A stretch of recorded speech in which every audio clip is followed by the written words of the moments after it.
পাহাড়ে একদম প্রাকৃতিক উপায়ে কিভাবে সুন্দর কাপড় বানানো হয় তা আমি আপনাদের দেখাই। প্রথমে নরম সাদা তুলো বেছে নিয়ে ভালো করে পরিষ্কার করা হয়। তারপর সেই তুলো থেকে সূক্ষ্ম সুতা তৈরি করা হয়। এরপর সেই সুতা ঠান্ডা পাহাড়ির ঝর্ণার জলে ধুয়ে ভারী জিনিস দিয়ে কুটে নেওয়া হয়, যাতে সুতা আরো শক্ত হয় এবং তার কোমলতাও বজায় থাকে। এরপর সেই সুতা পছন্দ মতো রঙে রাঙানো হয়, যাতে কাপড়ে পাহাড়ি ফুলের মতো রঙের সৌন্দর্য আসে। তারপর সুতোগুলো রোদে শুকোতে দেয়া হয়।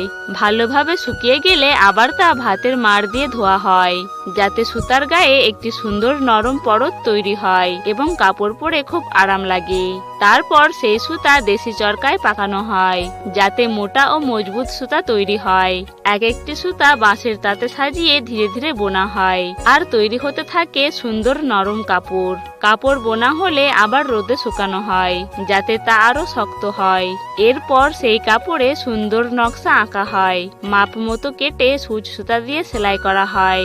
অনেক ভালোবাসা আর ধৈর্যের সাথে সকাল থেকে সন্ধ্যা পর্যন্ত নিরলস পরিশ্রমের পর তৈরি হয় আমাদের এই পাহাড়ি প্রাকৃতিকভাবে বোনা সুন্দর ও নরম কাপড়। এই পুরনো শিল্প আমাদের নানি দিদিমার সময় থেকে আজও সযত্নে ধরে রাখা হয়েছে।